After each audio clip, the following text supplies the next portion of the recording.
Contrary to popular belief, the rumors of the Sanctifiers being dead was false, and they showed that in Dallas this week, and we're going to talk about it on the Vox Cascadia podcast. Welcome back, everyone. My name is Chuck. We're joined by Tyler Connor and Josh Lyons, winner of the Games Workshop Dallas Open. Welcome, Woo! Josh. Hello. How are y'all doing? Thanks for joining us. Yeah. So we're gonna get to know you and talk about your run at Dallas. So congratulations. That's fantastic. Winning a GW event is a major achievement. So very unexpected coming in, yeah. But happy it went down like that. Cool. Well, let's just find out a little bit about you to get started. So we kind of like to, first time on the podcast, we'd like to find out like how you got into wargaming and how you ended up here on a Tuesday night talking Kill Team with three other dudes. For sure. So like from the very beginning, or just like the Kill Team part of it? Just let's start with the beginning. So what got you way back? Yeah. Whatever appeals to you, whatever story you want to tell. Yes, my intro to Games Workshop in general was the Grapevine Mills Mall in Dallas area, Texas. When I was about 13 years old, just walking through, and I walked past their store in there, and they were still Games Workshop then, not Warhammer. And I walked in, and I saw this box of cat editions on the shelf there, and I just watched Rambo the week before. So I saw this, I don't know what this is, but I love it, and we're going to get into it. And then about 2 months later, had my birthday, and I got my first few sets then, most of the Lord of the Rings stuff, but I was hooked immediately. I was like 13 to 17 or 18 or so. I just painted basically nonstop for 5 or 6 years. I didn't play the games at all, but I love the painting part of it. It was my jam for years and years and years. And then I fell out of it for a little bit, and I was off and on, back in, back out, mostly just hobby side for years after that. I played the 2018 Kill Team for about a year. It was just like 40K light. Really enjoyed it, but it was horribly imbalanced. So yeah, absolutely. It's a fun year or so, and then we dropped that.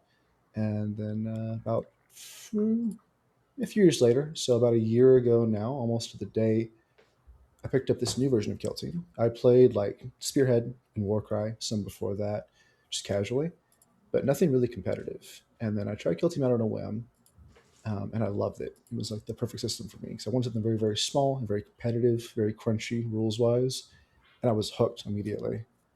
And then here we are now, a year later, and it happened. We got competitive. Awesome. Congratulations. Thank you. Tyler, you go. I was going to say that 12, 13-year-old range to get into Warhammer is it's very life-changing. That's your story too? Yeah, absolutely. Yep. That's about when I got into it, different era. But like it changes your brain chemistry because like it does. like Warhammer's so over the top, so like your dopamine levels are up here, and like what's gonna hit for anything, besides Warhammer at that point. You've been like, you're basically down the path of the Emperor's Children. Only the most stimulus will do it. And then you go from that to Star Wars. You're like, okay, but there's not Space Marines in Star Wars. Yeah, exactly. You're like one chapter would stomp the entire 100%. The power scale is just so out of whack. Absolutely.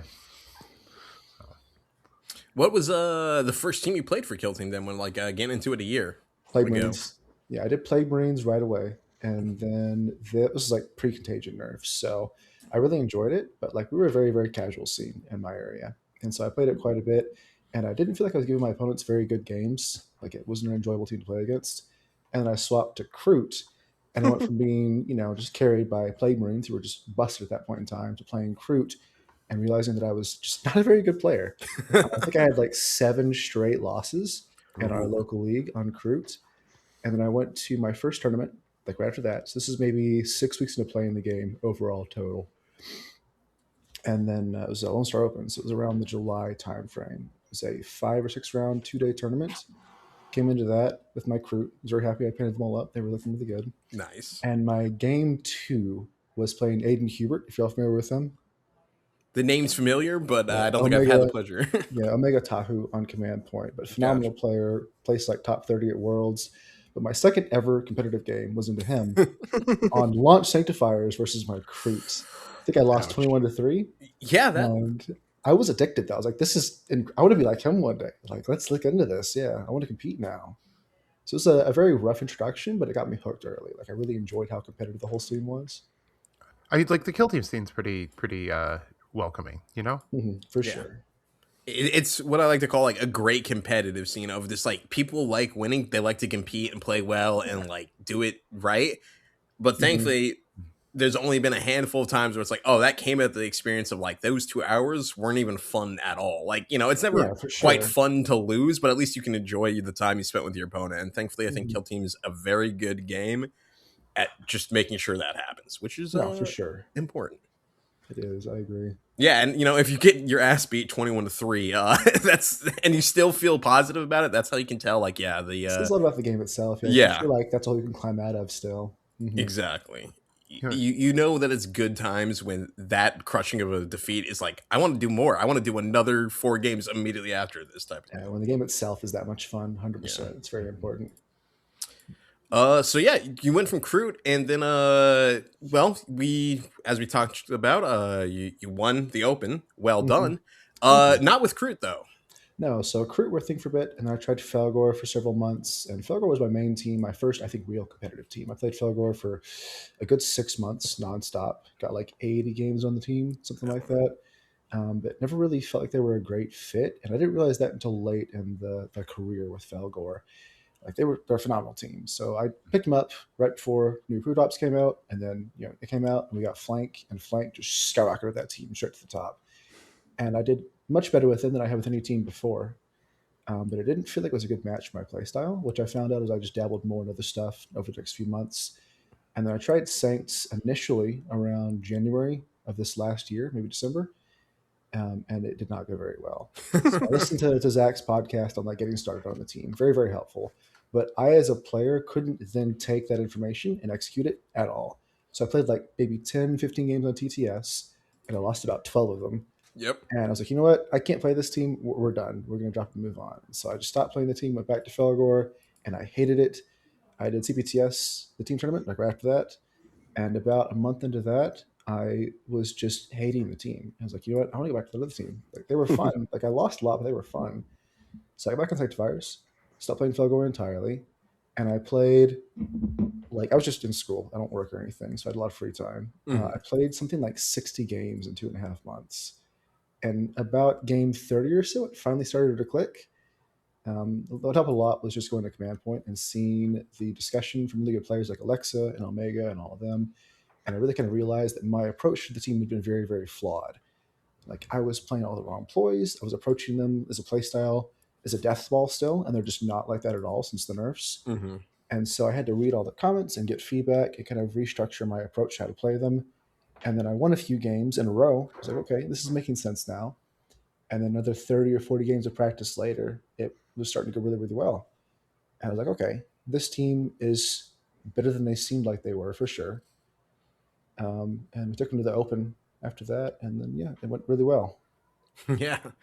Yeah. So yeah, Open, you won. Your grand total record, I think, was 11 or 10 wins, 0 losses, and 1 solid tie, right? That's correct. Nice. Always good to get a tie in there. It's probably the best feeling in the world.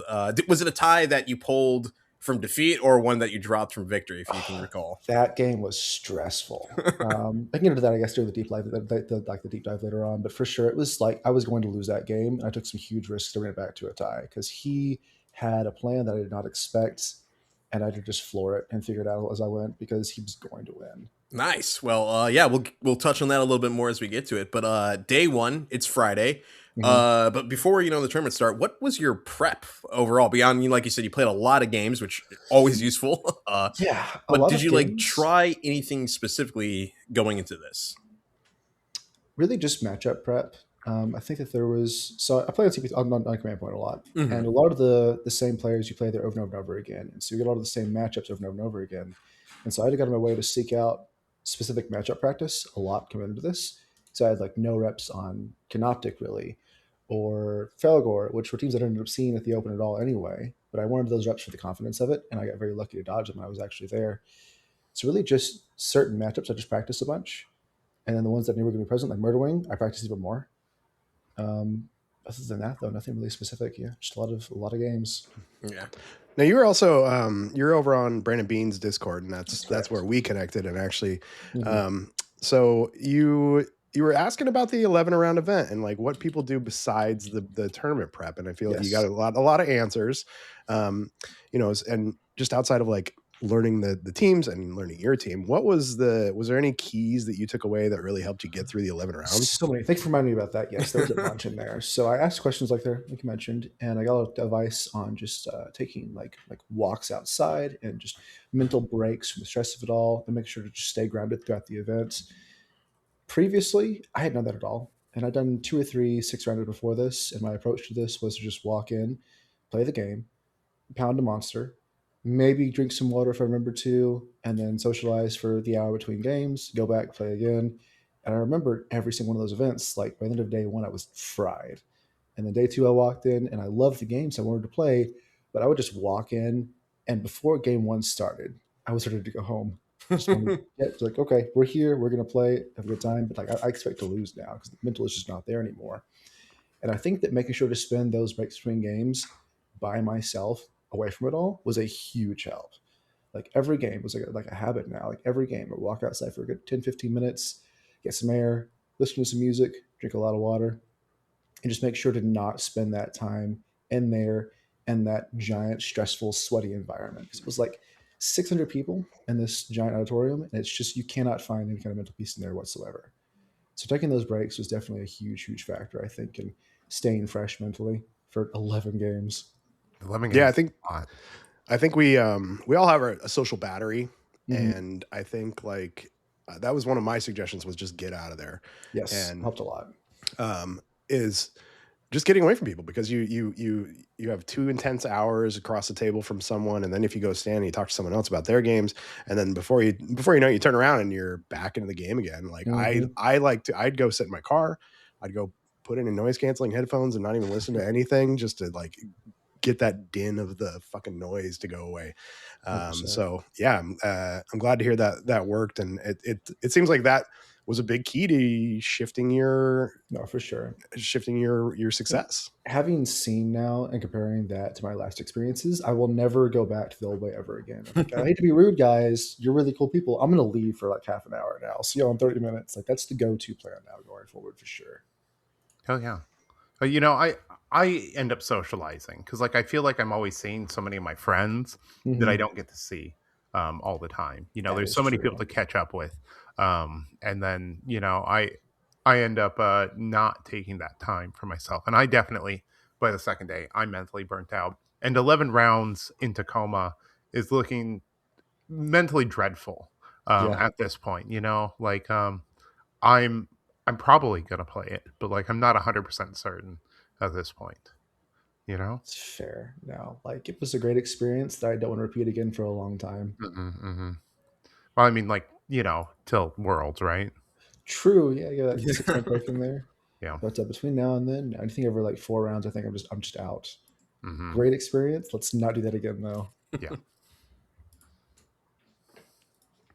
How was that? I mean, the 4-4-3. What do you? I mean, I think there was 37 players originally, and 33 that played. Yes, we had a few drops, I think, before day 1 started, and there was a couple more throughout. So there was 2 or 3 throughout the event that realized like day 2 that they couldn't make top 8 cut, and they just dropped out early. Yeah. So we started with 33 or 34, and we had, I think, 30 still on the last day, which is really, really good potential, I think, for a 3-day event. Yep.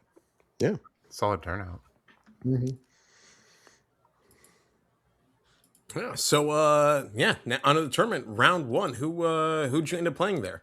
Okay, so my round 1, I got very, very fortunate. I slept very, very poorly the night before. I showed up still in the process of waking up. Round 1 opponent was, look at my notes here, really cool guy that I had not met before called Nick on Battleclade. And Nick was a really, really cool guy. Nick was also not a brand new player, but a very, very casual player. He told me he played like maybe 10 games since he competed in the Open last year. So like once a month on average. So great guy.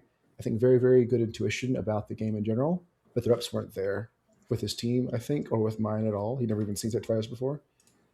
So very, very cool guy. But it was a very quick game. We kind of talked through a bunch of his different plays, and like after turn 2, it was mostly just like walking through hypotheticals and stuff, because he was like, dude, the game's over with. Can we just kind of like talk through this. And so we did that for a little bit. Great time though, really cool guy. But it ended like 20-3. We played Volcus 3. I pulled the good side, and I got like a really good turn 2 shot and killed one of his leaders and one of his main gunners. Ooh. One initiative turn 3, killed the other leader.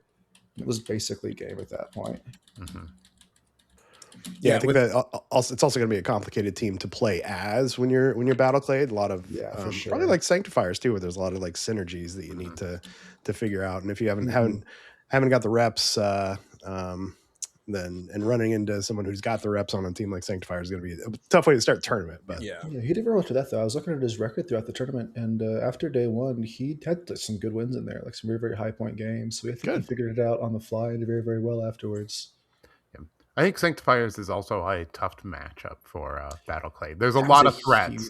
There's a lot of threats that Sanctifiers can put forward to take out any of those servitors, right? For sure. Any unit can basically deal with it. So it's a lot of threat projection on Sanctifiers. I agree. I think that's a horrible matchup of Battle Clay. Like I've run it a bunch on TTS before as well, probably 5 or 6 times, and I don't know what that team does against Sanctifiers. I really don't. Like the VR just stat checks them really hard, and they just fold in melee to everything, and then the flamers torch them, and I don't know. They've got a pocket Melta now that they do have that, so that's something. And that kills 170. One very, very well. Mm-hmm. But after that, it's like, okay, well, the rest of your guns might do something, they might not. They don't have really good dice fixer at all. So yeah. But I don't know. They got some sauce after the buffs, I think. But he was not practiced with them post buffs. He didn't even know about the buffs till I told him.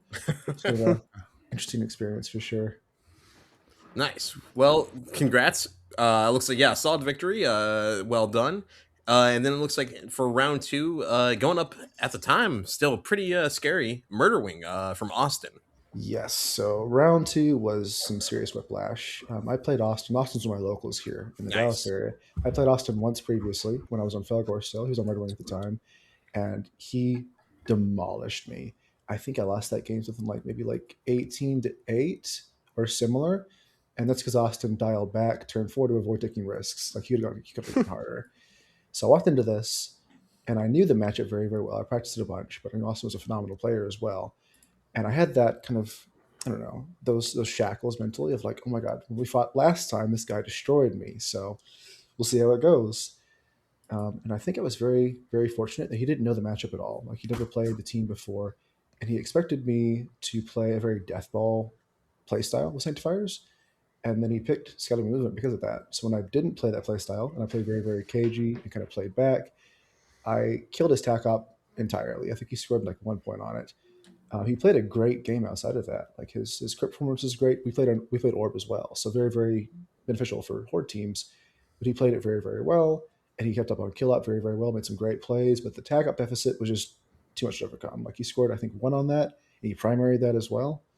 So it just ended up being, I think, a much closer game than the score suggests, but the tag up just sealed it. Yeah. So real quick, so you say you're just a little strategery here. You say you're not playing the death ball anymore. Can you real briefly outline what the Sanctifier sauce is right now? So I didn't play the team back on launch, but I read about how they played back then. Back then it was 3+ DR, so they could afford to just walk in and stat check every team in the game. You just walk in there with your sermon up, and everything shoots you, and you laugh, and you kill them afterwards. Now the DR is still very, very beneficial for rate points on every team out there for the most part, but they can't just face tank anymore. The Salvationist with her, all of her buffs against shooting got nerfed into the ground. She's a never take now. So the team plays way more reactive now than they used to. It's honestly a much more movement-wise flexible version of the usual play style the Hordes have of pass the first 5-6 useless guys and then backload all the big threats. And then after the Marines are done doing their things, you're like, okay, here's my APL buffed Melta and 4/4 Flamer and Miraculous. They're all going to go there and kill you now that you can't do anything back. And it is just a lot of that, just putting threats in places where they don't expect them, and then using Sermon to shuffle them into threat range, and then doing stuff late in the turn. Nice. It's a team that I've wanted to revisit. I've got them halfway painted, and they seem like a fun team. So I'll have to see if I can get mine going. For sure. Yeah, they definitely look a lot more interesting to me. Like I played them pretty early on a few times, and I liked them, but they were definitely a lot. Yeah. But like I like them a lot. They definitely fit my play style, I think.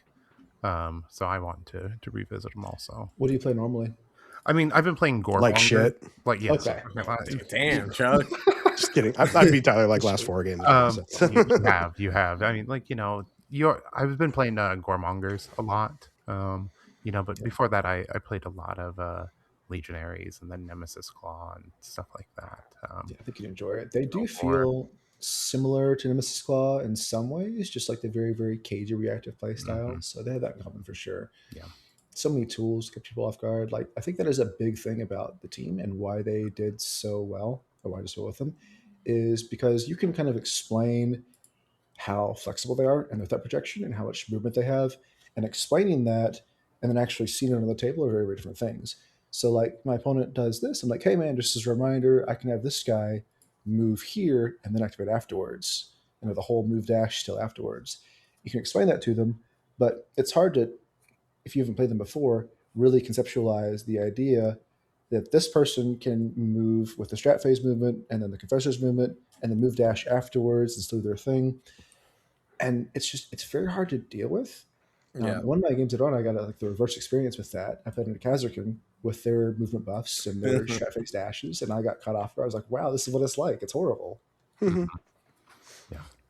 Yeah, at least you can't shoot before anyone else the way Kazarkin can right now. That's a brutal feeling sometimes when you just take that melted to the face. So I'll get to this later on as well when I get to that game, but this is really funny. He used that ploy twice in our game and shot 0 times. Both times it was to close a door because I had the threat pushed up there. He's like, nope. He's like, I don't want to deal with this room anymore. Just get me out of it. That's awesome. It was a great play on his part both times. I was like, man, stop it. I had a cool play there and just shut it down. Now you just it's like that's better than killing one of your guys, because now you're just sad that your cool play is useless. Yeah, you're more of a mental defeat than anything. He was getting to me. I was like, oh no! Twice in a row, I had these phenomenal plays I thought set up. He was like, okay, that's cool. We're gonna just deal with that later. First. Nice. But then game 3, you go up against Steven, it looks like, with the other new sisters team, the Celestians. Oh yeah. This was, I think, probably the most nervous I was of any match in the entire event. Like this is before I started to snowball confidence wise. And Steven went to Worlds, I believe, the last 2 years. So Steven's a phenomenal player. I fought Steve once before the tournament elsewhere in the state. He's not from here locally, he's elsewhere in the state. And I fought him on his Rattlings, which went to Worlds this last year, on my 2-week stint on Brood Brothers. And he demolished me. The guy was just so in control of the flow of the game the entire time. I felt helpless. And I came into this, and I knew this matchup, I think the best of any of the matchups that I had in the entire event. I've played probably a dozen games into them. They're very, very popular now. So I knew what to do. And I kind of had the plan in the back of my mind, okay, when he does this, I'll do this. He'll probably do this. And then by the end of turn 2, it was very clear that Steven was a cut above the other sisters I played before. He was doing these things I never even thought of. He had the entire replay on Tomb World 2, I think, with the long hallway to the left with the teleport pad. 2 or 3, one of those. By the end of turn 2, he had that entirely locked down. He planted banner there by the pad. I could never get to it. I was like, oh my God, what do I do? I can't plant in that room now. That's my go-to spot. So I ended up planting banner on the middle objective instead, in the middle of the open, just on a light barricade I dropped there. And we ended up just brawling over that, and my dice are better. That's really all it was. It was a very, very close game. I think it was 16-14 in the end. And it came down to me spiking on 2 dice rolls and whiffing really, really big on a couple of dice rolls. And then that was it. Yeah, we tied on kill. We tied on tack. And because of those dice, I won, I think, by 2 points on crit. But incredibly close game. And I was scared the entire time. Nice. Yeah, sounds like a good one. Always fun to have those close victories where you just get the dice you need in the most critical moment. For sure. Plus, like you said, that's essentially the practice you had, is doing all those matchup pre-tournament. Definitely come in clutch there a little bit. Make sure you're aware of their tricks and all that jazz. Oh, for sure. Yeah, like there was a couple of times where I had to measure out, like, okay, if he has the +1 inch charge ploy, he could get me here, or like if I do this, he could have this person over here, do the prediction to dash towards me, and knowing those tricks were up there saved me from probably like 4 or 5 really really big plays he was going to make. So it was very very useful for sure. Nice. So yeah, 3-0 day one. You're now going into round 4, final of the day. And you go up your old mains, David running the Plague Marines. Yeah, David was one of my locals. David was also a phenomenal player. I fought David a few times previously. I think we're about even on wins and losses. So definitely approached this with a lot of respect. Like the guy, I hadn't fought his plays before. I'd fought him on other Marine teams before. He's a very, very good elite player. And so I walked into this, and I was doing very, very well the first couple of turns because of some good plays on my part and also just really bad dice on his part. Turn 2 ended with me kind of baiting with Miraculous. It was on Volca 6. I had the side with the Stronghold. With the Center Ruin had the door on my side. So I dropped the Miraculous there by the door, and then one of my preachers on the objective within 4 of the banner to have like that 3 APL effectively on it to stop him from looting the points. And then he walked over, started turn 2 with his fighter, and went to fight the Miraculous. Rolled horrible dice. I think like 3 1s, a 2, and a 3. And that Marine died almost for free. And that kind of swung the game in my favor in a big way, really, really early on. And it should have been mine from there, just based on that alone. And Dave made some great plays to bring it back. So he sniped my Envoy on turn 3, denied all those points, locked me out of a bunch of really, really key areas I was trying to get to. And so it came down to end of turn 3. We were neck and neck points wise. And I tallied up on kill up and all that. I realized that if I kept enough guys alive and just looted and ran next turn, he would hit 6 guys dead on my team overall. He would miss kill grade 3. I could win on 1 point. And so I spent the entire next turn. Oh, 1 second. I'm sorry. My Alexa was yelling at me, the little robot. It's fun when that happens. Yeah. So we spent all of turn 4 basically looting and running away. And David realized what was going on, and he went for a couple of double kills he had to get to bring the kill out back in his favor. And I rolled well enough to parry out and Jas and deny the double kill. And that was basically it. Yeah, he couldn't get that 7th kill he needed. So I just ran away, 114-13. That was a tight one. It was, I think, the closest of the entire event. It's always interesting when your opponent runs into you and, like you're kind of expecting them. You're like, okay, this is like a pretty big play for them. And it just kind of whiffs. And you're like, okay, cool. Because we've all been there, right? Yeah, absolutely. So then, okay, when I do it, it feels bad, but what happens to you, it feels even worse. Absolutely. Because like we can all relate to our opponent. Now you're like, the world of possibilities has just opened up for me because I was expecting for this all to happen, For sure. You're probably going with the same play you were thinking of, but like, you're like, okay, I've got a lot more control of the situation from here. So. Especially when it's a poor Marine, so like it's just that much more brutal. Like, cool, I killed the Marine and took 4 damage in return, and it wasn't even my activation. I've been blessed by the gods right now. Yeah, 100%. Yep. But nice. So yeah, that looks like end of day 1. You're 4-0. Do you know if anyone else was also 4-0 at that point? I think there was a 3 wins, 1 tie was second place because I fought that guy the next day. I think that was just the other. Yeah, so there was a 3 wins, 1 tie. I think it was 3 wins, 1 loss after that. I have it correct. Nice. So yeah, you're up there by a solid margin. So well done, man. Yeah. So I remember at the end of day 1, I sat there after I won that last game by 1 point, and I thought that I had peaked. I was like, okay, we've done 4-0. That's incredible. Like my best ever performance for a tournament ever. We're gonna appreciate this and come in tomorrow and probably lose some games, but like this is a great moment for me because I've never gone 4-0 before ever in a tournament. So this is a great start. And that was my expected peak, was like the end of day 1. That was going to be it for me. Yeah. I think if you have that mentality too, where you're like, hey, I've done better than I thought I did and what I want to do, you're just playing with house money at that point, and you can do whatever the hell you want. Yeah, pretty much. Nice. So yeah, day 2 starts. Hopefully, did you sleep better than the night before of day 1? Oh no. The first good sleep that I got was I think Sunday night. I slept for about 10.5 hours. But yeah, the Friday and Saturday night both, I think I got about 5 hours each night, something like that. Yeah, I just could not sleep at all. Yeah, and then now you got that forward. You're like, you're happy and you're like, this is the peak, but still there's that like little part of your brain, but like, but you can do better, and that's going to be keeping you up no matter what you try and do. For sure. But nice. Yeah, looks like then day 2 starting, round 5, you're up against William with the Rekka crew. How'd that one go?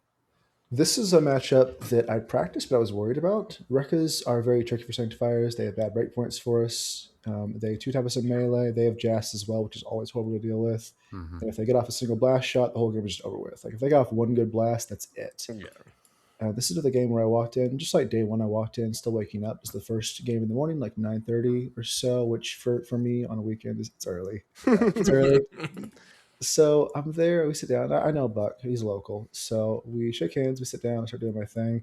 And I've done this matchup on this exact map before, at least twice that I can remember. So like I have a game plan going on, and I start to autopilot because I'm really tired. So I'm like, okay, I know what to do. I know what he's going to do because he put here, blah, blah, blah. We'll just kind of like go through the motions on turn 1. And then because of this, I missed the most obvious play of all time. And then he ends turn 1 by move dashing his Squig on the teleport pad, where it can then next turn come through, do the 2-inch blast to get my Confessor, my Conflagrator, my Persecutor, so the big chainsword guy, all of them, and this 2-inch blast. I look at that, and I immediately wake up. I realize, oh my God, if I lose initiative, I could lose the entire game right now. And I lost initiative. Fortunately, he came through, went to explode. My Confessor did his nope to stop the activation, and it worked. Had that roll failed, I lose the game on turn 2 on the first activation. It's just over with. Like, I can't do anything. Mm-hmm.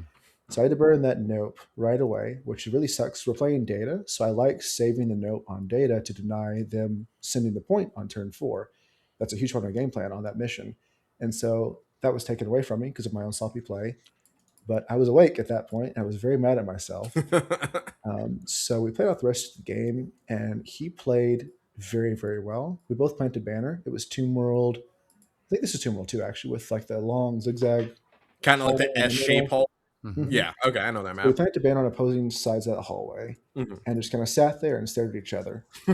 And he had much better ability to threaten my banner than I did his, and he did later on in the game. But what ended up working out in my favor was that I threatened his home objective with my assassin the entire game. So we went on guard every turn with his boss knob and couldn't really do any compiling. I think turn 3 ended with both of us having compiled like once on each of our objectives. He compiled on his once. I had done middle twice, I think. And my home point had been compiled once as well. Because I was tired, I took light barricades. And then this left side home objective that I had is wide open, totally exposed. I did not drop a barricade on this objective. So it was just wide open the entire game. So I couldn't compile it at all.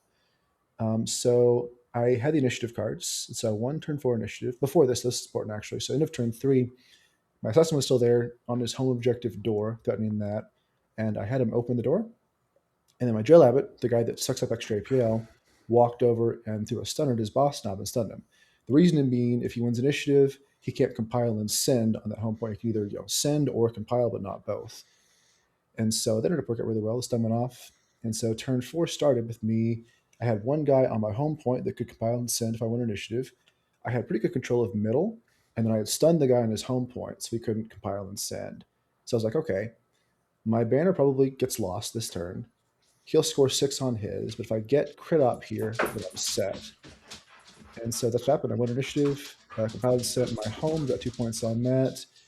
And then he had his Crusher, like the big fists guy, charge my drill abbot and the assassin on his home objective and just block that doorway off. But because the abbot was there, he fought the abbot, but he couldn't get the APL, the second APL to fight again, because it gets lost as soon as they get it, because of the drill abbot.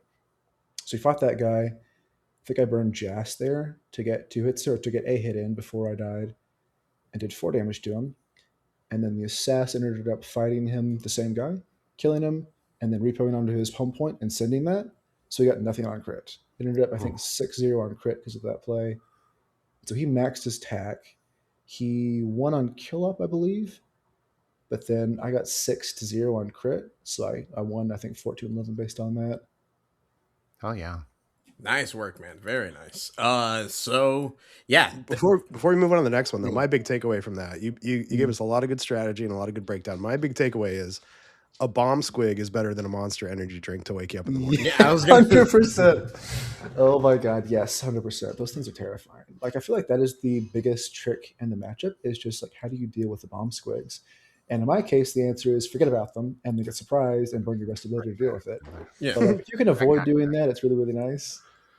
That guy's made me forget about the squig and then blown me up Yeah. with it multiple times. So Mm-hmm.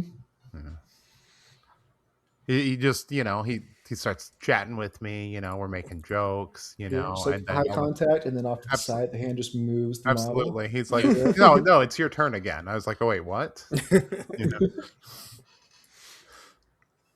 But nice. So yeah, like you said, you're awake now, especially after the bomb squig. Always one of the most terrifying moments when you see the exact play your opponent's going for, and you're like, well, I hope I don't screw this up. And then if you do, that's game. So well done on bringing that back.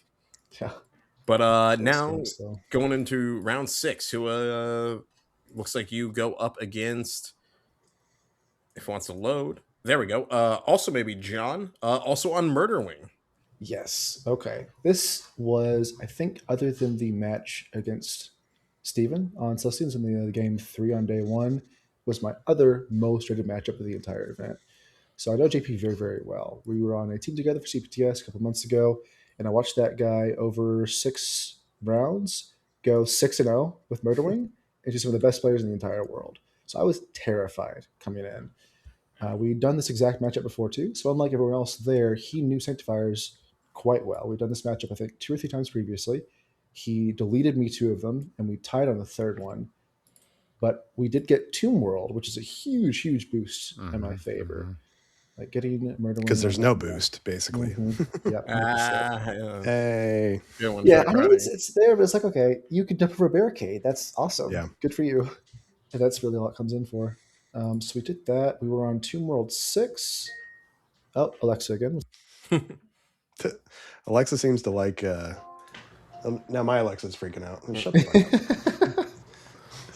So many reminders. Like, I don't know what I'm going to remind her to do right now, but it can't be that important if I remember it. So, yeah. Real quick, Tyler, do you remember back in the day, and maybe Connor, you do too, and Josh as well, people that would talk with the Xbox Connect? Yes. They would, through the microphone, they would say like Xbox off, and their Xbox would turn off in like middle of multiplayer games. Dude, I still get people that are playing on TV, like with their sound, and there's a microphone somewhere. No, definitely. Like, it's crazy.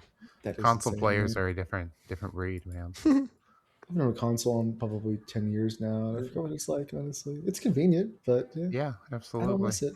Console for life. Okay? No, you just need to make the switch, and then you'll never want to. He already has the Switch. I have the Switch. Yeah. Heyo. I actually we've talked Kill Team, so Josh. Yeah, this is we don't do that too often. So really quick, I keep seeing reviews for the new not Spider-Man, James Bond game, and that actually has me pretty excited. It looks pretty fun. And it looks like the Hitman from the people who games? did Hitman. Yeah, it's like it's the people that did all the new Hitman games, which I really like that. And they're like, now we have the James Bond license, so they're just totally nailing it. And my hope is like all those trailers have done look very much like the new James Bond, where it's a little bit more serious and sincere. But I'm like, but I know it's the Hitman people, so I know bonus content's coming, and it's going to be like Austin Powers level of stupid, like all those old 80s and 90s James Bond, where it's just so camp, and I cannot wait to get it. That does sound like fun. Yeah, I love the old campy James Bond. Like there's something about like a guy with metal teeth in space, and like a little person with a razor blade hat, and there's just all kinds of like a bowler hat that will cut your throat. Like, how that's awesome. Right? How can you not love that? I enjoy the new ones, but they've lost that charm for sure. 100%. They take themselves way too seriously. Like James Bond he's a serious killer now. Which is very enjoyable in a very different kind of way. For sure. I think. And then you get like those channels on YouTube that are like, who would win, John Wick or James Bond? And you're like, John Wick. Yeah, John Wick would fucking blow him out of the water, Austin Powers clears everyone. He just seduced them. Absolutely. And then they'd turn out to be a robot or something. Yeah, I think like Austin Powers like scales like cartoons do, though, Yeah. right? Like he basically has toon powers, like when it comes to like his universe, because it's a comedy, right? Exactly. The more outlandish it would be for Austin Powers to win the fight, the more likely it's going to happen. Like Absolutely. Austin Powers versus God, and somehow he'd win that. Yeah. All right. Well, one memory of that, like all of those. I think I saw all of them growing up, but I remember exactly one scene that was like, well, I think it was Will Ferrell was the bad guy. Yeah. It's like, don't ask me the question 3 times. I hate, like, that's the one thing I remember is just that one scene. Everything else is blank to me. Yeah, because Will Ferrell was like one of Dr. Evil's like bad guy assistants or something. Yeah, sounds right. That movie had a chokehold on teenagers in the late 90s. You know, you couldn't go anywhere without someone quoting Austin Powers. It was just before my time. Like, I was born in the 90s, but yeah, it was before I was old enough to be watching stuff like that. I remember like my mom showed it to me, and then we finished the first one. She's like, "You're probably a little too young for a lot of that, but you know, did you like it?" I was like, "Yeah." She's like, "Cool, put it on the second one." I was like, I thought it was funny. I definitely probably didn't get most of the more adult themed jokes, but I was like, he's got a fun gun and he sounds funny. How can I not like this?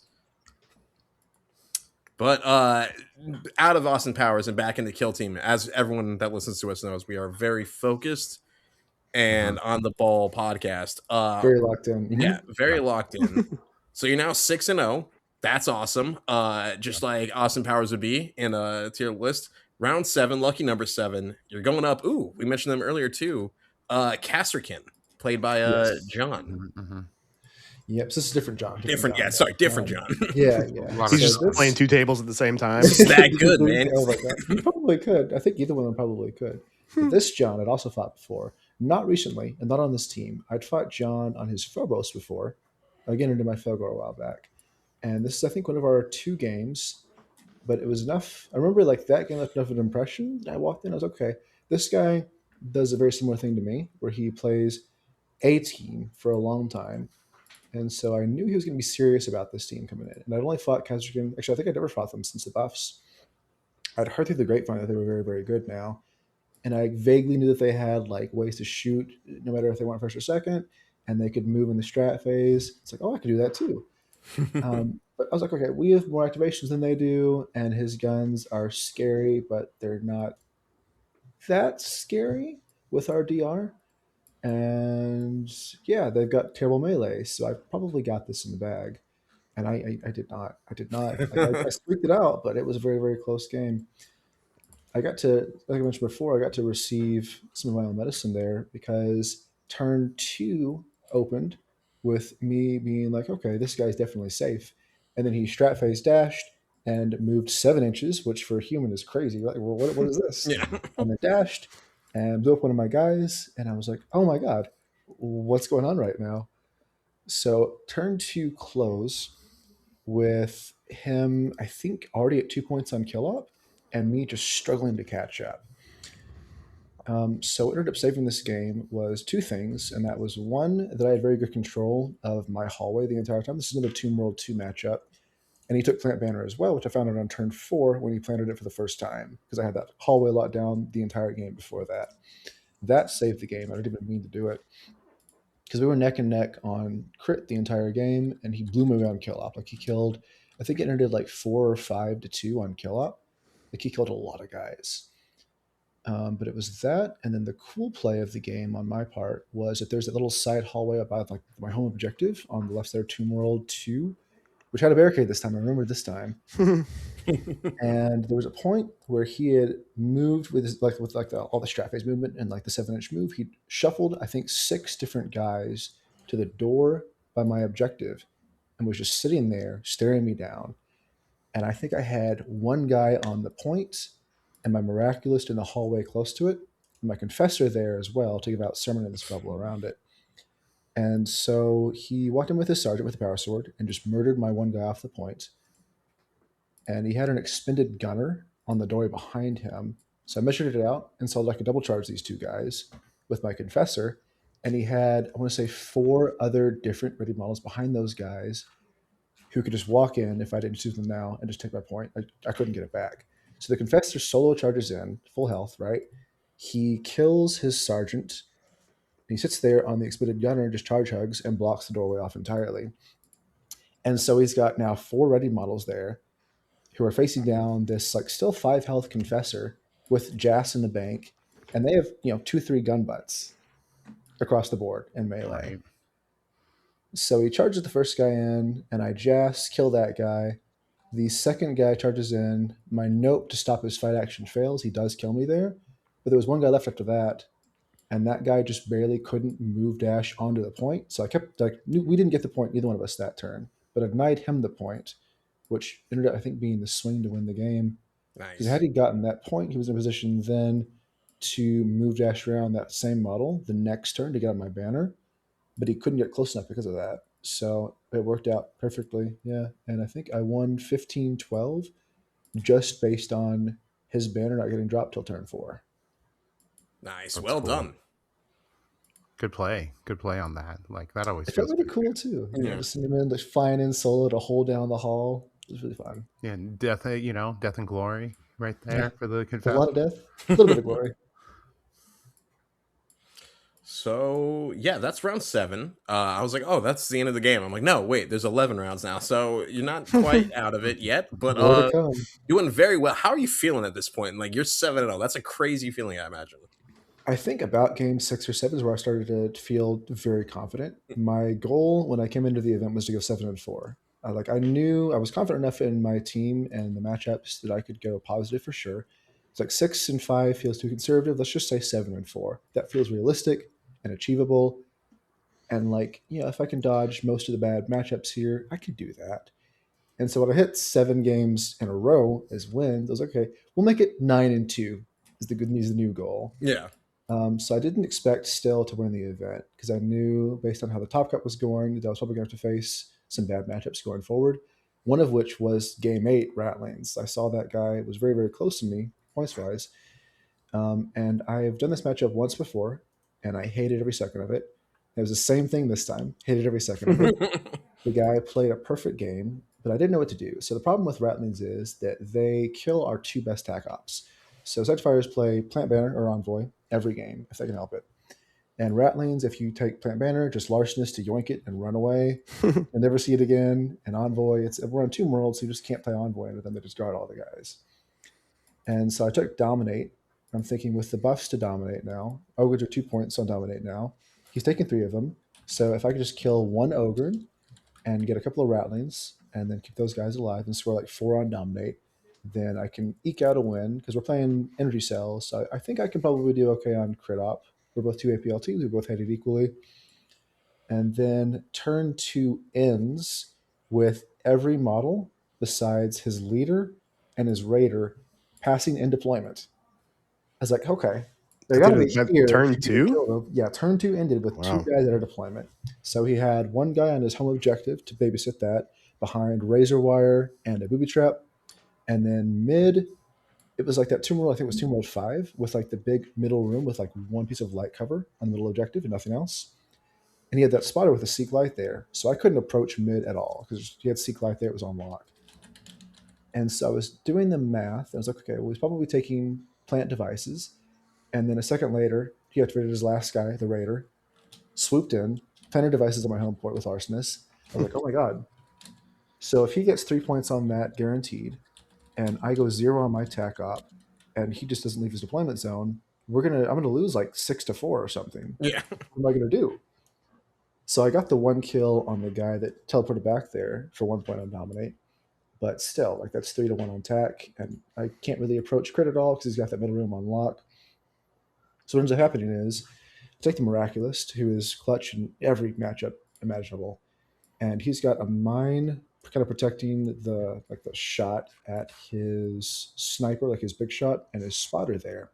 So I have the Miraculous move dash up and tank the mine and explode on that and just blow that up, proc her second life, and then dash forward off of that with the free dash after reviving. And so now the Miraculous is right there, right by his 2 most important operatives. And I have the initiative card, so I'm thinking I can probably win initiative on turn 3 and get one of the 2. And then maybe if I do that, I can play in the room. So I win initiative the next turn, and I charge in. He's got the battle mutt there, so he starts doing the fallback with all the models. but he's stacked so many guys on that doorway, he has the first 3 or 4 do the little 3-inch fallback and realizes he can't save everybody. Like, no matter what he does, he can't fit everybody out of door fight range. So he ends up deciding, I don't know why he picked this, but he chose the spotter to leave as the victim for the miraculous. So I kill the spotter, his seek light is gone, and I can actually play the game now. Nice. So with that out of the way, turn 3 ends with my big flamer, moving on to the middle point with 3 APL, and then taking that energy cell. And then his sneak is close by, and that guy like dashes in, takes a mobile shot, whiffs horribly, and I live at full health. So turn 4 opens with my initiative again. And so I torch that one guy for my second and last dominate point. And I take the cell, I just run straight back. I can't escape line of sight of the big shot, like by getting around the door frames. I just go back to make it an obscured shot. He takes a shot, lands all 4 hits, unsurprisingly on 2s, drops obscurement. I fail all my saves, but I jas and live on 2 health. Have the Confessor go next to shuffle that same guy out of line of sight with his little out of action movement. And then I get that second point on Dominate. I have the 2 cells into the game, and I tie the game 8-8, just barely. Like, so many things had to go perfectly there for me to keep that guy alive and win initiative and get both cells. But I got that tie just barely. Hell yeah, man. Well done. It was terrifying. Yeah. But it was less that I was like, oh my God, what do I do? He's killing me. It was more like, okay, he's not playing the game. What do I do to make him play the game? Yeah. I couldn't was the answer. That is a weird situation of being like, I've played Rattlings a few times, but I've never had it where they just sit that far back. Because you're just like, that's crazy. I can't even imagine doing that. This is not in my blood, the ability to not run at my enemy. Right. And it worked really well. Like, I almost lost the game. Yeah. But I was so caught off. I was like, okay, well, the Ogrins are going to walk up to contest middle objective. No, the Ogrins sat at his home deployment like the entire game. They never left. It's so strange, but it worked. Yeah. Awesome. So yeah, that's end of day 2 then, right? Now 8-0. How are you feeling? Like, I got this in the bag? There's like, you're just off the charts, feeling confident? I was still nervous because this entire time I was watching the standings. Like, every game, I shouldn't have done this, but I can't help myself. Every game I go out and I'm checking the standings of like who did well in the last matchup, like who have I not fought before that I'm probably going to fight next time. And I'm seeing that Stephen Hausnick, which is the Celestians player from day 1 that I fought, other than my game, is undefeated. So I'm like, oh my God, I'm going to fight that guy again at some point. And there's other matchups. So one of my locals, Matt on Mandrakes, was also like top 4, top 5, I think, the entire event. And that was coming up. And I never fought that team on Sanctifiers before. I was reading that as well. So I didn't know how the final placings worked at that point. And I didn't know that there was a reset after like day 2 ended. And it was just like top cut resets the scores effectively.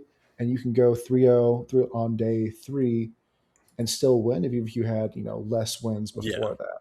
So I was thinking at that point that if Hausnick lost a game on day 3, that I would win automatically. But if I lost a game, he would win. And then I realized late that no, anyone in the top 8 could win. And I was like, oh my God, no, I got to go 3-0 again. Like, I don't know if I can do this. But we come in on the next day, and my first matchup, you're seeing it there, I'm sure, is my 3rd game into a different Murderwing player. Yeah. Seems like they were quite popular. Do you know this off the top of your head what the most popular team there was? Murderwing. Yeah. Okay. Yeah. I think it was 5 or 6 out of 33 that showed up was Murderwing. Yeah. I mean, they're strong, but I think they're also they're a fun looking team. People like Marines. People like jetpacks. Like, how can you not like that? So I'm a very, very vocal Marine hater, and this does not leave the ears of us and all the listeners later on. So it's a pretty big group, but other than us, nobody knows this. But I think that team looks like so much fun. I don't want to play them because, like, if I actually enjoy it, then I get hooked on Marines and then I leave all my horde teams behind, and I just can't be that person. Yeah, so and then you've betrayed everything. As a fellow betrayer, as someone who loves AdMech but refuses to touch Battleclade, I kind of get it. I mean, fair enough. Battleclade are interesting, but like all the things that appeal about AdMech to me, at least, like all the cool hoods and all that stuff, There's none of that on battle play. Yeah. Like you have the one cool looking model, the leader, and that's it. Thank you. Someone gets it. Chuck, we were at like Adepticon 2 years when they previewed it, and Chuck's got a recording of me being like the top excitement I can ever be in the world to just soul crushing dead. Because literally the day before, I'm like, there's no way they'd release a team that's only servitors. No AdMech player wants to be only servitors. That's not a Spec Ops team. And then I'm just sitting there, I'm like, I just want to fucking die. So on this tangent, I get what you mean completely, because I had a very similar story. I mentioned earlier how my first love in 40K was catechins, right? Yeah. We had rumors in Kill Team for months about catechins getting a new team. And then there was that Warcom preview showing a catechin fist, we thought. And then there was all these leaks about a new guard team. I was like, oh my God, it's going to happen. So when they did the preview show and they showed Spectre Squad, I was crushed. That team looks so anti-fun to play. Like I refuse to try them out because they're not catechins. So yeah, they don't care. They don't care.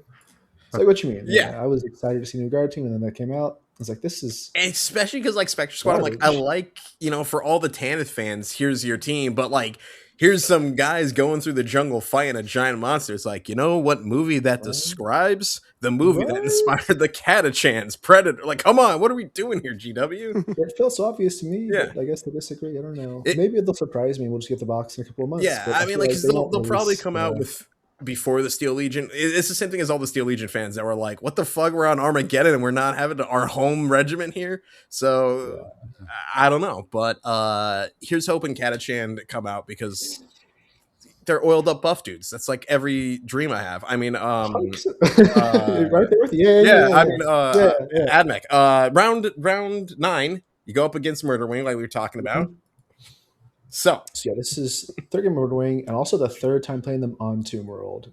That was an incredible stroke of luck. Like getting that team that I knew the matchup for, but still respected a lot, and getting them on their bad map all 3 times is incredibly lucky. Yeah, that's real. That's the real luck for the event for you. No, I got good matchups the entire time other than Rat Lanes.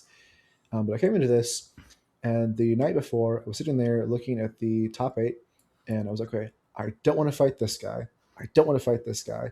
I definitely want to fight Ratlings again. So let's avoid all of these.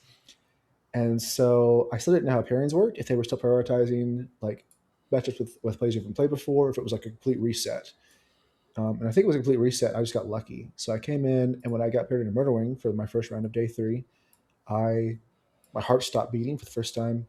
Like I stopped pounding, for the first time in a couple of days. It's like, okay, wait a second. We can do this. Like I was nervous until I saw the pairings, and then I felt very confident because I'd done that same matchup on the same map twice before and won it. It's like, okay, I can do this again. And so we did it, and this guy was another great player, but it's Murdering on Tomb World. It's already a huge step down for them. And so this is also I think my favorite play of the entire event, which took a lot of things going very, very right to work. So when it ended up working out, I felt very, very happy about it. It takes a second to explain this, but it's very, very cool, I think. So it's worth the 2 minutes to walk through the steps to get there. Mm-hmm. What happened was, the end of turn 1, my Miraculous, always the bait piece, moved dashed up by the middle point. This is Tomb World 4. So like the wall in the middle and like that one opening there, you just mosh pit in the middle and fight the objective the whole game. We're there, and I moved dash Miraculous up and sat by the middle objective. And the idea was, no matter who won initiative, he had to deal with that threat immediately. Because like the Miraculous had a charge on his Chaos Lord and his Depredator, I think. If he didn't deal with that, he had double charge off, I'd just blow up and do probably 8 damage to both. So he wins initiative, and he makes the very, very good choice of using the Shrieker to stun the Miraculous and then move up and hide behind the wall to the left. It's like, okay, step 1 went perfect. This is great. So we leave the Miraculous there, still in cover. Rest of the turn plays out very, very conservative. We both stage up, like, I don't know, kind of passively. And then on the second to last activation, I use the Confessor to move the Miraculous, who's still stunned, around the wall to get line of sight onto the Shrieker that had gone before. And so he had popped the ploy before to wait and go second to last with his last guy. So the idea here is to make him either use that operative to tie her up and stop the shot onto the Shrieker, or give you the shot onto the Shrieker, and then just gamble for initiative next turn. The hope was that he goes for the charge hug. So he does that. He charges the Miraculous, and then she's got the ability to fall back if she dies for the first time. So he makes the right call again. He does the Mortal Wounds and just sits there, doesn't fight her. It's like, okay, this is great. So my last activation of the turn is I activate her, and then we fight. I do the one big bonk for 7 damage, and then he parries out to avoid proccing her second life again. It's like, okay, if I kill her, she falls back, and then Melta walks up and kills me next turn, so we'll just leave her there. So turn 3 opens up with me using the Strat Phase Ploy to fall back with a Miraculous. Mm-hmm. So I pull her back, and the Flamer, the 4/4 Flamer, is right here. The Flamer walks around, and the Shrieker, the Depredator, who is now not controlled of anybody, are like right there side by side. So I walk around the corner, and I Flamer both these guys. I burn 2 command points. I do 8 damage to both. So I kill the Shrieker outright, or the Depredator outright. I do 8 to the Shrieker, and the game was basically over from there. Like I lost just the Flamer for that play, and effectively killed 2 Marines. Yeah, that's a great god tier deal right there. Yeah. And from there, like he played phenomenal. But I mean, just like health wise, you can't overcome the deficit at that point. So he did his best, but 2 Marines dead for almost no cost is just hard to overcome. Right. Like, you can trade up on Marines, but you're already behind on that point. Yeah, like, for sure. Because like each time you go to make a trade for 2, they're going to come back and kill one of your, next time you're going to be down to 50%, and then so on and so forth. It just snowballs really fast. It really does. Losing 1 to 2 guys early on in an elite team is just brutal. So I'll tell you what, that's actually why. One second, I'm sorry. No, you're good, man. I think that's why I'm on Hordes now. I tried elites, especially as a new player, quite a bit. And there's this, I think, reputation around elites, from new players especially, that they're like a crutch team. And I tried elites, and I'm terrible on them. So I think that whole idea is a little bit, I don't know, a little bit warped. I think that it requires a very, very smart player to play elites well. And I'm not that kind of a person. I tried them, and like if I can't wait and spend the first 2/3 of the turn just doing nothing and passing useless guys, I don't know what to do. So yeah. Like, I need some time to think about this. I need to wait and plan. Like, I don't want to commit yet, so we're gonna just move this guy a little bit, pass again. What are you gonna do next? Yeah. No, I get that. That's why I love novitiates. Like novitiates, they were my first love in the game. And it's a fun-looking team. In their heyday, they were very much a control team. It's like, you go to shoot me. No, I'm sorry, you can't do that right now. It was about controlling the flow of the game. Their rules look like so much fun. They're never played them, but they're on the list to try out eventually. Yeah, you should come out to Killscream and play them. That's in Tacoma area, right? Portland, Oregon. Okay, that's right. October 23rd and 24th. Or sorry, 24th and 25th this year. I do love that holiday. Yeah, Kill Team around Halloween seems like a lot of fun. And it's a fun tournament like you won't see anywhere else. Anyways, back to we'll shield our tournament later on. Absolutely. So congratulations.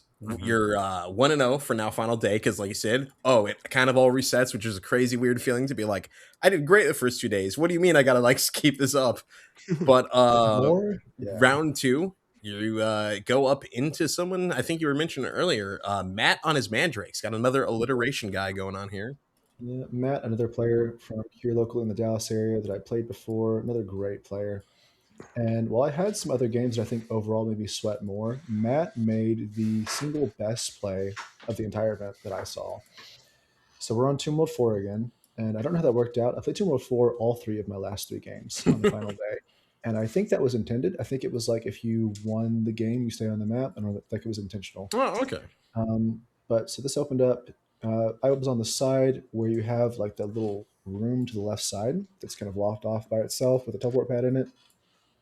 And you can go through that to a breach point to breach into the enemy's home objective, but I don't want to do that. So I just leave that room to him entirely. I'm like, you know what? You can have this. You're not a security team. You can't plant banner in there, and I don't want to worry about it. So I'm just going to put nobody over there, and you can drop your guy there for flank. That's fine. Whatever. I don't care about that. So I put everybody on the right side of the map and just go really aggressive on my home objective and on the middle objective. And then the end of turn 1, I've already committed to this room fully, right? Everyone's inside the room. I had one guy breach and stay outside, and everyone else just inside the room posting up on the little objective. And then he had his Shade Weaver teleport into that back room and drop the portal there, and then had one of his warriors come through and pop that door open. At that point, I'm like, oh my God, I just gave you my entire back for free. And so I kind of eyeball the distance from the door he opened to the breach point that I had walked through. And I'm like, you know what? This is scary, but it'll be scary on turn 3, not now. And then I lose initiative on turn 2. And I'm like, okay, well, we lost this. Let's actually measure this out now and see what's going on.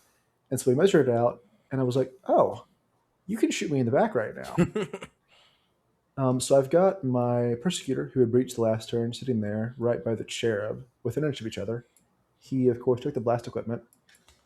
And I like both those operatives quite a lot, so I use Ride of the Flock to shuffle those two guys into the room, and then use the Confessor first activation to move them fully into cover. And I thought that I was safe.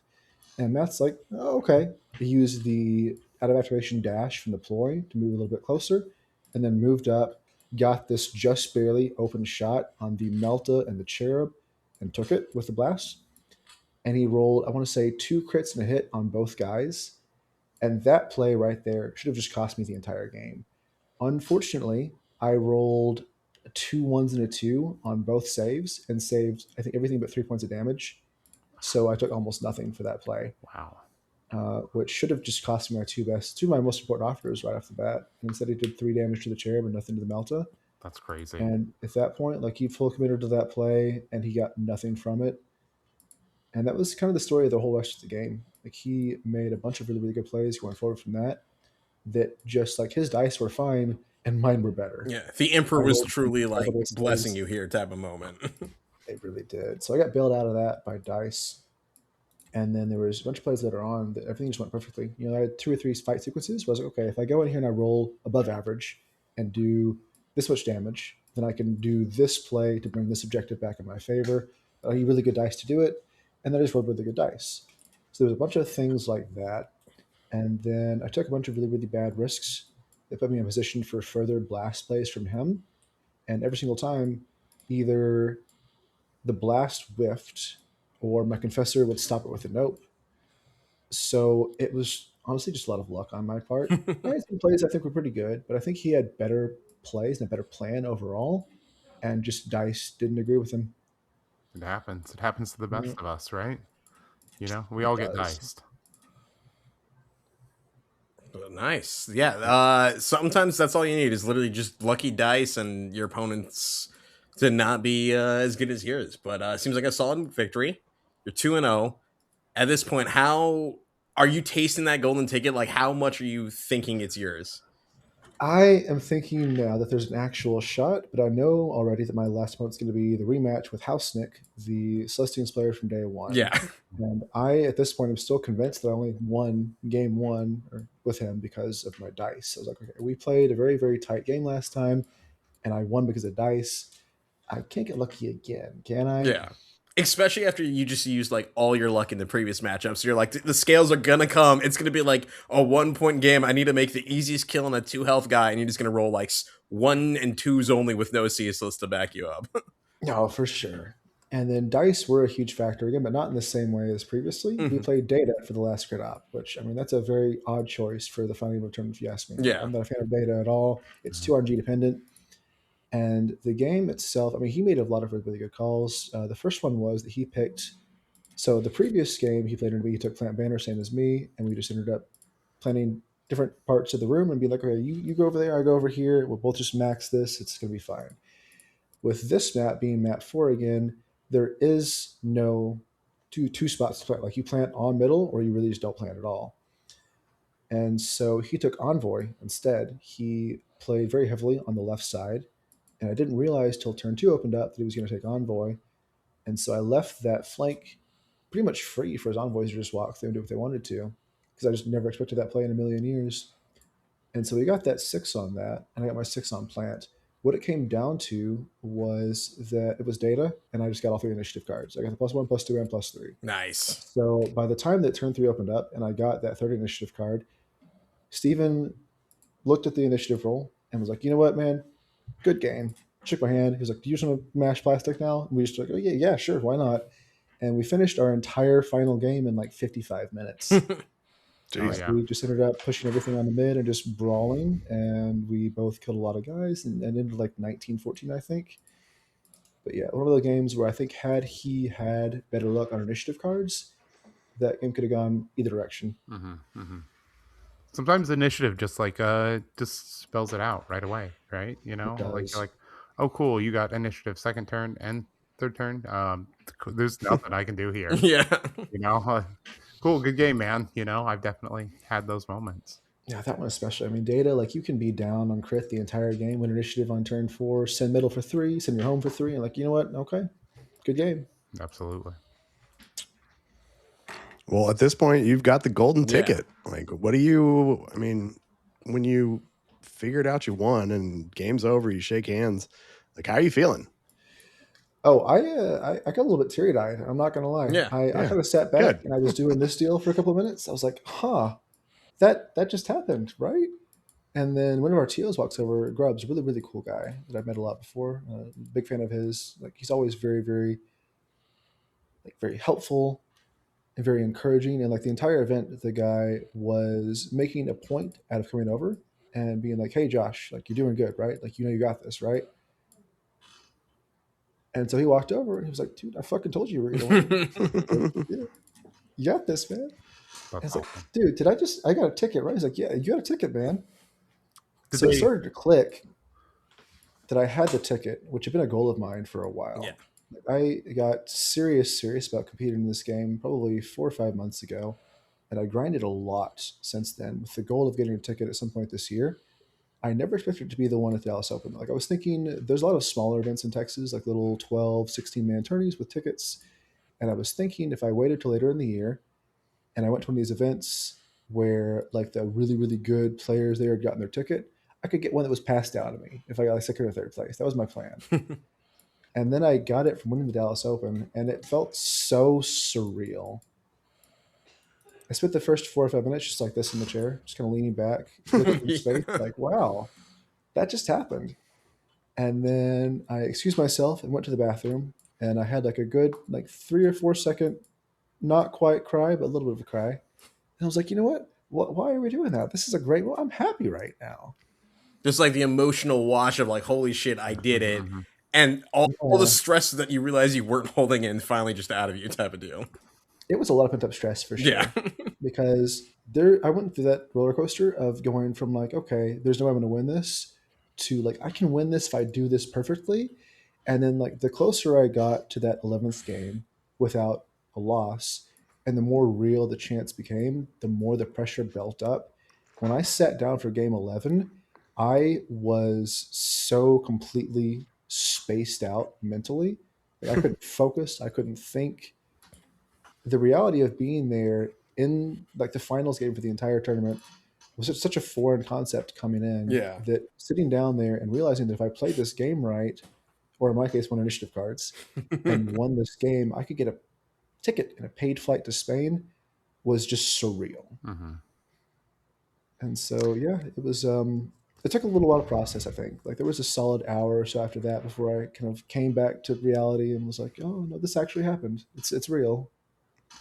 Yeah, I've been there too. I've sat down at the final table, and of course I was sitting across from Brandon Bean, so I did not win the golden ticket. So next time I'll stab him for you and just try and. That's what it would have taken for me to win that.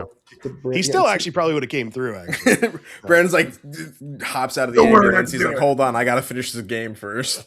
So I have played Bean a bunch before, but it's never been on his Blooded, and I'm assuming that it was his Blooded then. Yeah, it was his blooded against Casterkin in last edition. Yeah, this is like, I've gotten demolished by him playing. He's like, "Oh, I haven't played Rattling since last edition. Let's try this out," and then I just get deleted on his first game on the team in like 6 months. So I can't even imagine on Blooded what it was like. It didn't go well. He was so good. I mean, he's even better now. But like, that was like pretty peak Blooded. Like, it was some really good competition though from Chuck. Like making it all the way to the end. But like, no, for sure. Times have changed, and Bean's a machine now. So. Well, Barcelona, you're going to the World Championships with a airline ticket paid for by GW, right? Mm-hmm. Have you been to Spain before? You got your passport already? I have not. I left the country like twice before, but never Okay. for anything fun, and never to Spain. So yeah, passport is going to get worked on soon, and I'm very glad this got paid for because I checked out prices for the flights out of curiosity after I saw that I was getting mine paid for, and I'm glad I dodged that bullet. It's like Yeah. $1,300 for a round trip to Spain. Yeah. So yeah, if I got a ticket elsewhere, I was not going to be able to make it. Like I could never just afford to pay for that out of pocket. So very, very fortunate that I got my ticket and the paid for flight. Are you think you'll lock in on Sanctifiers, or are you gonna see where the meta takes you? So I was asked this before, and my answer was if they drop catechins between now and then, we'll swap. Otherwise, probably on Sanctifiers still. Bash them. Kit Bash Spectre Squad is it's got a chance, man. But then I got to use Spectre Squad rules, though. Is the thing. Yeah, That's true. They look neat. I'm excited. I'm building up some right now because I kind of do like their rules, but I'm like, man, this interrupting people, especially if they're not prepared for it, is gonna make me such an asshole for a little bit when people aren't. But you know, it's okay because we're really weak otherwise. Yeah, it's strange though, teams like that. Same with Sanctifiers a little bit too, because a lot of the power of the team comes down to all of your gimmicks. Yeah. And I hate gotchas. Like I do not enjoy gotching my opponents at all. But on a team like Spectre Squad, if you let your opponent walk back every play that pulls out your little trick cards, like you'll never do anything. Yeah, you literally just stop having a team faction. It's like playing Nemesis Claw all over again. Yeah, so it's like it's a very weird line to tread, I guess, where you want them to have a good game, but also you want to use all of your cool stuff. Yeah. Yep. Yeah. There's definitely that type of player that's like, if I go here, can I do this, or can you do this? And you're like, yes, yes, you can. And they're like, well, what if I go here? Can you do this? Can I make it there? And you're like, well, you have to determine if you can make it there. It's your fucking turn, bro. So. Oh my god, this is hilarious. I had somebody ask me the question. I won't say who, but I had someone ask me a question during the event that was so strange.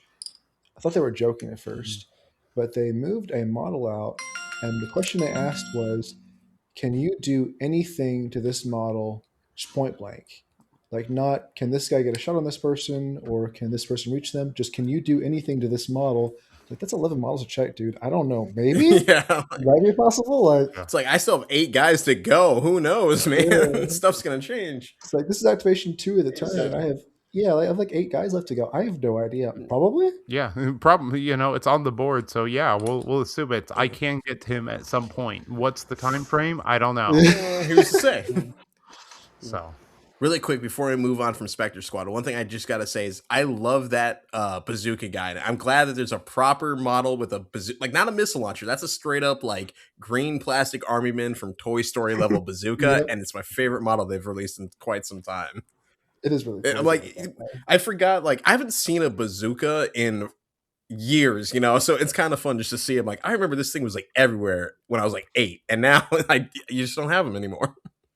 It was kind of jarring to see. I was like, you know what? It's weird to see, but I also love it. And there's his little helper too. Is like, here, sir, your rockets. Yeah, it's just so good. Cool too. But yeah, I'm excited to get them built. They look pretty fun. But yeah, one of the other questions I like to ask guests is Dream Team. So for you, I'm assuming Catachans probably. Yeah, 100%. Nice. Well, you'll definitely be seeing some of us from the Pacific Northwest up in Spain, so that'll be fun. I know we've got. Who do we already have confirmed? Like William and Bean from last year. Tristan. Yeah. So let's see it 3. Hopefully you guys too. Question mark?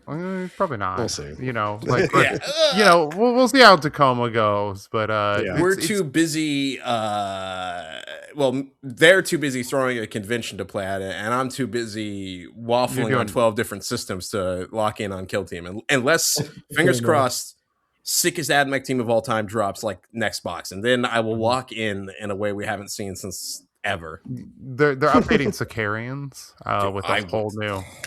It's actually just a brand new Sicarian.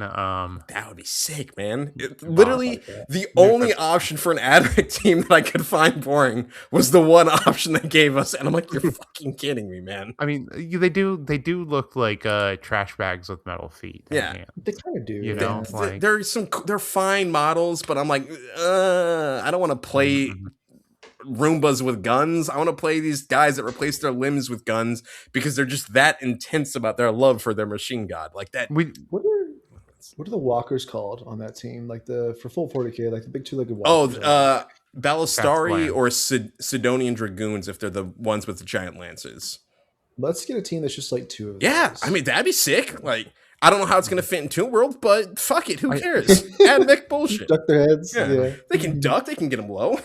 I mean, like, the Castellan robots show up in Mechanicus. Yeah, exactly. We can at least do those, right? They're mentioned the Castellans and the Nemesis operatives, which we'll talk about next week, I think. Yeah, that's going to be a good time. Max is going to be on, rejoining us again for what, third time now? Something recently? Like that, yeah. Fourth, maybe.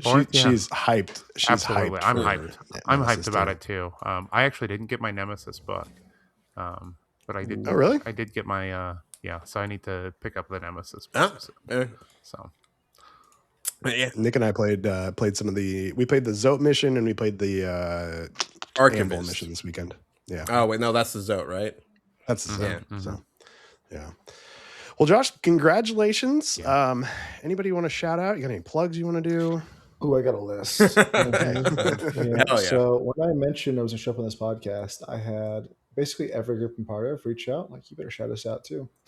So I've compiled a list, and I'm not going to go through all the individual names. I'll just mention the groups because there's too many names to mention. But I think that first and foremost, shout out Brandon Bean and his whole community. Mm-hmm. I think that Brandon was probably the single most influential person in my journey from being a very casual player to a more competitive one. My turning point, I think, as far as being able to get serious about the game was that one day after my second or third tournament of getting demolished as a newer player, I was on command point and I dropped a message. I was like, hey, anyone here do coaching? And B was like, yeah, I do that. And I learned more in our first 2 sessions than I had in months of playing games with my locals before that. So that guy has done a lot to help me kind of catapult to the point where I can actually compete now at events like this. So big thanks to him and his entire community. They've been very, very helpful for months and months now. Secondly, my locals, the whole DFW scene, love you guys. There are too many to name, but if I've played you, I probably like you. Probably. Third is my team for CPTS from Command Point, which has been Paul, JP, and Malthazar. Who have been just great guys, great teammates, great folks to play for casual pickup games, and also helped me out with a lot of pep talks throughout the months. I spent a lot, probably 2 or 3 months battling a lot of imposter syndrome off and on. I felt like I was doing very, very poorly at points, given how many games I was playing. And there were several times I was like, hey guys, why am I bad? And they would step in and be like, dude, look at this and this and this. Look at this, your win percentage, and this game you do this play, you're good, dude. Just take a breath, take a week off, come back to it. And they saved me from myself on more than one occasion. So thank you those guys. Also, Zach, his podcasts on Sanctifiers, I think were what gave me the courage to actually approach a team that felt unapproachable for months beforehand. I had no idea where to start coming in, and those podcasts did so much to help me out in those early months. So much. The dude is a fountain of knowledge about the team he gets. Such a cool guy too. So 100%. He's right. Yeah. Zach is such an important part of our scene up here. So for sure, he literally makes sure we get seen by just bringing his camera set up every time. That's how you can tell. Absolutely. Oh, why is there all these great photos of teams? It's Zach was probably at that event and was kind enough to set it up for everyone there that wanted a nice photo of their team. Yep, that's awesome. And I think my last shout out is the whole scene down in Florida. I somehow, as a Texas resident, found myself in their Discord, and those guys just welcome with open arms. My first ever game on Command Point was actually versus one of their players down there, a guy called Marty. And approaching Command Point, the reputation that place had from my local scene, or certain elements of it, was that they were very, very sweaty and competitive and a very, very unapproachable scene in general. And so me going there and playing Marty, who was just cool as fuck for my first game, really helped me feel comfortable enough to keep going back to Command Point. And then from there, he kind of adopted me into his Discord. I met his buddies, Drew and Quentin and that whole gang.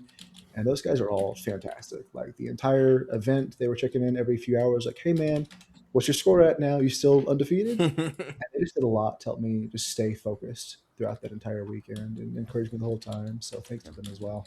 Yeah, the Florida dudes are awesome. I'm wearing the fuck shirt right now, actually. So, yeah. You're the dudes then? Yeah. They're awesome. Absolutely. The whole scene is just so good. They're so cool. A bunch of incredible people in Florida. So I got to ask, okay, you have impressions of different areas. What's your impression of the Pacific Northwest as an outsider? I think it's good. I can't really name any scene that I know of that I'm not a fan of. I think every community any community that I've interacted with to any degree at all has been very, very welcoming. We're gonna have to change that. I spent the most time with Florida and Texas, I think, but like I've touched bases with most groups, like the Great Lakes scene, for example, and like everyone that I've met is just cool across the entire community, wherever they are. That's been my impression generally. Every time I interact with the scene, it's always cool people, and that's one thing I love about Kill Team specifically, is that we have just like a ton of great scenes. 40K is hit or miss for sure at moments. You definitely you find pockets of really great, incredible scenes, and other pockets of just the worst people that you've ever interacted with. Very brief story about that. I had about a 3 or 4 month stint playing 40K at the end of 9th edition, I believe. So they had 2018 Kill Team, and then I stopped playing that, and I played 40K for about 3 months. And my second or third game ever at a local store, I walked in and I was setting up all of my stuff. I had finished painting my Mortarion for my Death Guard army. And then I heard somebody across the shop shout and then throw, not a dice, his dice tray, like across the room. And I looked at my buddy, and we just grabbed our stuff and packed it up, and we just left. And I never went back. It's a good call. Yeah. So absolutely. yeah, never found that experience in Kill Team though. Like I've played a lot of games here with a lot of people, and they've all been very, very, very good experiences. There's an IQ check at the beginning of playing Kill Team. For sure. So it's a little more complex than 40K. So, but Josh, anything else you want to shout out? You got any social medias or anything we can find you? No, not yet. Probably not. Stay off them. It's horrible. Well, thank you for joining us. Yeah, thank you so much for coming on, man. I had a blast. I've been a listener for a long time now, so this is a pretty cool experience to be on here. Yeah, so. Thanks for appreciate listening. That too. Yeah. We got some people we got to shout out. We got to shout out our Patreons, our patrons. So Sam, Zarin, Cody, Zach, disregarding dice, Zach, Greg, Highlander, Rob, the LAFC is just tanking it. Ryan Hagedorn, excuse me, James Evan, Happy Stick, Adam, Yog, Tanner, Troy Wolf, Jordan, Jenna, Sean, Nick, Scott, Keaton, Thomas, Mark Meyer, William Klaus, and Tristan and Riley, Trench Fever, and Evan Hamilton. Nice. Thank you for the support. We really appreciate it. We do a little after show every week and just bullshit about stuff that's not usually Kill Team. So if you like the side notes we do, you should join the Patreon. Like $2 gets you buying Connor's lunch money gets you that. So we got some events coming up too. So you're going to be hearing this on Thursday. This coming Sunday is the May Mox Mayhem. There's still a couple tickets left for that at Mox Boarding House in Portland, Oregon. You get, for your ticket price, you get not only 3 games of Kill Team on ridiculous boards that Tyler comes up with, and actually Beta Decima. People voted for Beta Decima and Descent. Do you have a Beta Decima all painted up? I do. I have a fully painted Beta Decima. Yeah. But why? Yeah. Because I'm a weirdo. Absolutely. No, because when it came out, I thought it looked cool, and I was like, it does look cool. Unfortunately, it just plays like shit. Yeah. So I bought one. That's where the animation ends. I think is looking at it, and then I actually have to play on it. I'm like, ew. Well, we're gonna do the New England Kill Team board, so those are supposed to be better. Those supposed to be better. So, but your ticket price gets you not only 3 games of Kill Team on ridiculous boards and Beta Decima, but you also get a drink. And you also get an entree from Mox's amazing menu of food. The vegan meatball sub is delicious, trust me. And then also right now we still got some discounted tickets for Kill Scream 5 October 24th and 25th here in Portland, Oregon. If you use the promo code KS5 presale, you can get $10 off your ticket until we sell out of those pre-sale tickets. I think there's about 10 left, so make sure you get on. Make sure you use the code too. You got to use the code, otherwise you're not getting it. If you email us, we're gonna tell you no. That's not true. I'm gonna tell you no. Chuck will tell you yes. It depends on who responds to your email. So depends. If you email us before the refund period ends, then we'll tell you yes. If you email us after the refund period ends, then we'll tell you no. Yep. We won't tell you no. So there's like 3 people that already bought their ticket without it. Ryan. Yeah, Tyler, what else we got going on? We got our man. I don't think we got much going on. I got a new shirt coming up. I just posted on Instagram. You guys have seen it. It's the Iron Hands Death Watch one. So it's sick. Long time coming. Finally got all the Cover the Earth stuff out. You can check that out on my Instagram at Low. Potter's rocking it right now. Yeah. Cover the Earth. Ooh, nice. So thank you. Grant was the one that came up with the design, right? Yeah, absolutely. Great design, Grant. No, it's really, really hard. I actually need to reach out and Grant. I had someone offer to buy the design. Ooh. Yeah, so we need to talk about that, Grant. And then also, so Lowbrow Minis, me, Chuck is Painting Cave Minis. Chuck is at Spanaway. You can also check us out at Vox Cascadia Podcast on Patreon, Vox Cascadia Podcast on Instagram and YouTube also. So I think that's everything, right? That's all of our socials. Yeah, sure. Anything that matters. Go to CascadiaTabletop.com to buy your CritCon tickets, Killscream stuff, or get on our Discord and find the tickets for the Mox Mayhem. Also, speaking of CritCon this year, Josh was talking about how his coaching with Brandon Bean 2 times changed his gameplay, his entire mindset. Brandon Bean's going to be teaching a live coaching session at Killscream or at CritCon this year. So, pay attention. If you're looking to up your game, come out and play some good games, meet an incredible community, win some prizes, maybe a golden ticket and a sword, come out to Killscream 5 this year. Again, October 24th and 25th. We love you. Good night.